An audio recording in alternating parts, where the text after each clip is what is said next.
Pada masa SMA, Jaehyun dihukum karena membolos pelajaran matematika, sementara Adit juga membolos mata pelajaran bahasa Korea pada waktu yang sama. Mereka saling mengenal dan berbagi hukuman, di mana Adit membantu Jaehyun dengan jasnya sebagai bantalan lutut dan memegangi papan hukuman untuk mengurangi beban.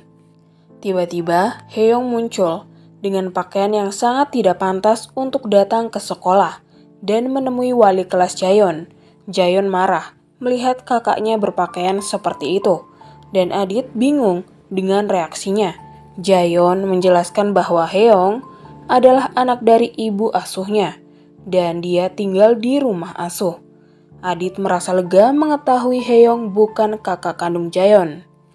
Jaehyun mulai merasakan ketertarikan pada Adit, sementara Haeyoung mendukung keputusan Jaehyun yang membolos untuk menulis, menganggap bahwa mungkin Jaehyun akan menjadi penulis terkenal di masa depan.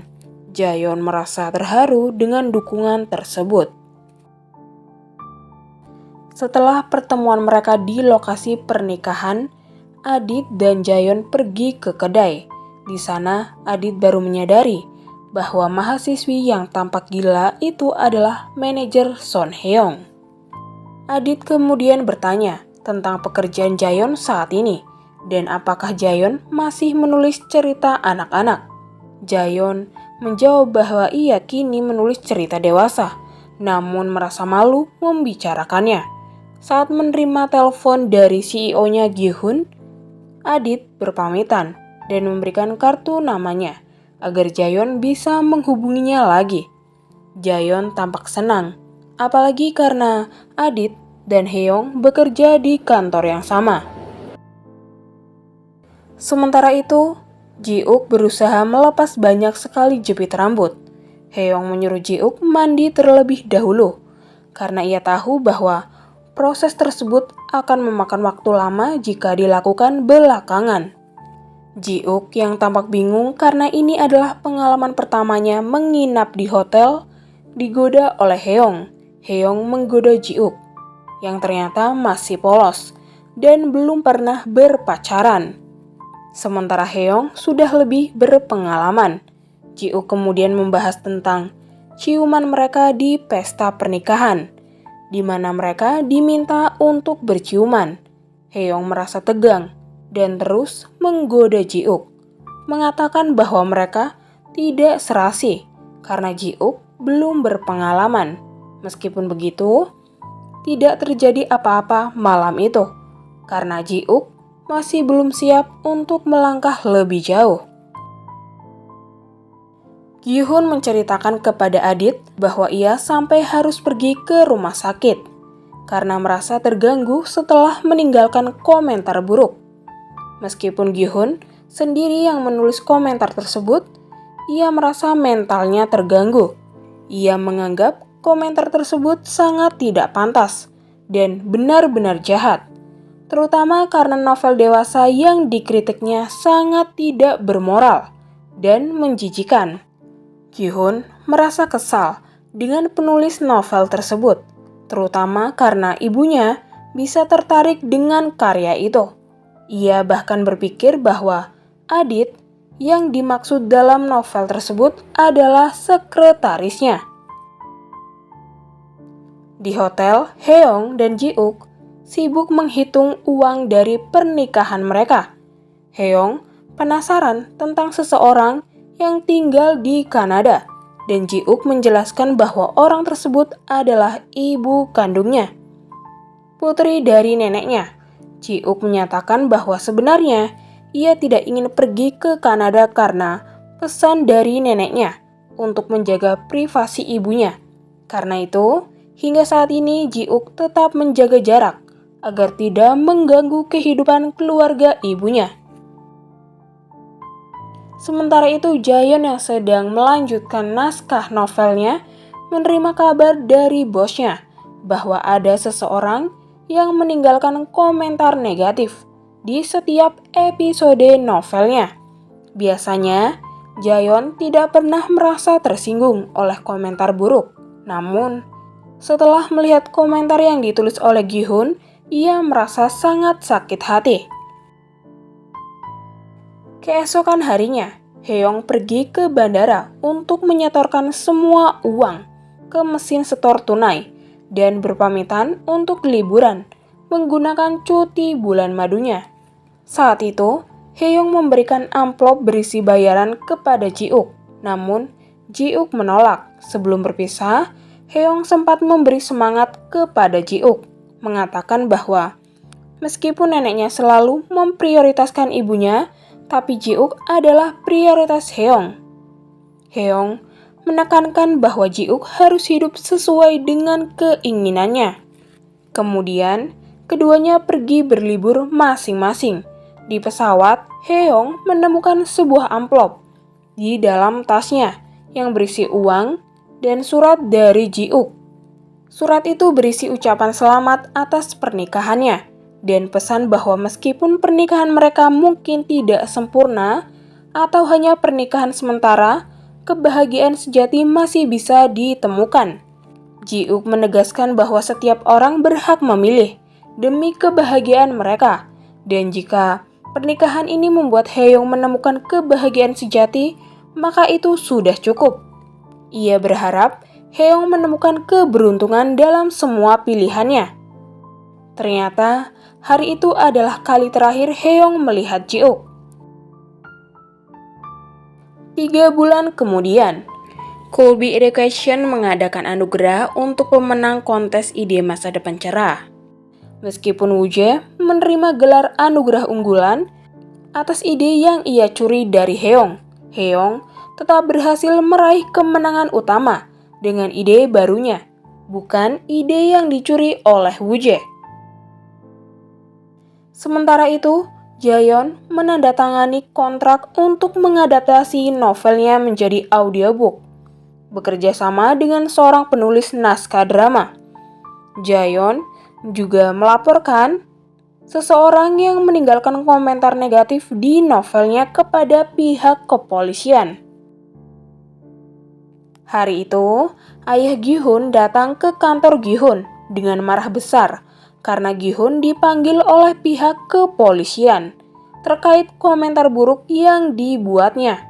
Seharusnya Gi-hun menghadiri acara penghargaan lomba ide masa depan cerah untuk perusahaan mereka. Akan tetapi, ibunya melarangnya untuk datang. Sedangkan ayahnya sangat marah karena tindakan Gi-hun dapat mencemarkan nama baik keluarga. Ia bahkan menyebut bahwa selingkuh lebih baik daripada membuat komentar buruk, karena selingkuh didasari oleh rasa cinta. Di aula, semua orang kebingungan menunggu kedatangan CEO yang seharusnya hadir untuk memberikan penghargaan. Akhirnya, Adit menginformasikan bahwa CEO sedang menghadapi masalah dan tidak bisa hadir. Sementara itu, Jaeyeon melihat wanita yang bekerja sama dengannya dijemput oleh Jalal. Di sisi lain, Heong dan Woo-jae mentraktir rekan-rekan mereka untuk merayakan kemenangan mereka. Saat makan bersama, Woo-jae yang satu kantor dengan istrinya tampak mesra, sedangkan Heong hanya diam. Teman-teman Heong memintanya menelpon suaminya agar bisa ikut makan bersama. Namun Heong menjelaskan bahwa suaminya sedang pulang kampung ke Kanada untuk menemui orang tuanya. Sepulang kerja, Heong mampir ke toko serba dan menyadari bahwa Ji-uk sudah tidak bekerja di sana lagi. Ia merasa sedikit stres dan malam itu membeli rokok seperti yang biasa dilakukannya. Heong bahkan masih menyimpan cincin lamaran yang diberikan oleh Ji-uk. Hari itu, Jaeyeon berdandan mencolok untuk terlihat seperti orang kaya karena hendak ke kantor polisi untuk menemui pemberi komentar negatif di novelnya. Sementara itu, Gi-hun datang ke kantor polisi dengan penampilan seperti gelandangan, berusaha agar penulis novel tersebut mau memaafkannya dan menjaga identitasnya sebagai orang kaya, tetap tersembunyi agar ayahnya tidak merasa nama baik keluarga dan perusahaan tercemar.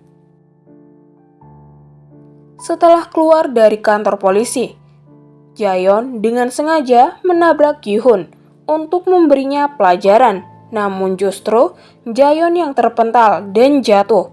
Jaeon terkejut karena Gi-hun tampak tidak seperti orang jahat sama sekali. Gi-hun mengambil ponsel Jaeon yang terjatuh dan melihat pesan dari atasan Jaeon. Dan saat itulah Gi-hun menyadari bahwa wanita yang menabraknya adalah Yeon Bora, penulis yang telah ia komentari melalui ponselnya. Jaeon segera melarikan diri, sementara Gi-hun tampaknya terpesona dengan kecantikan Jaeon.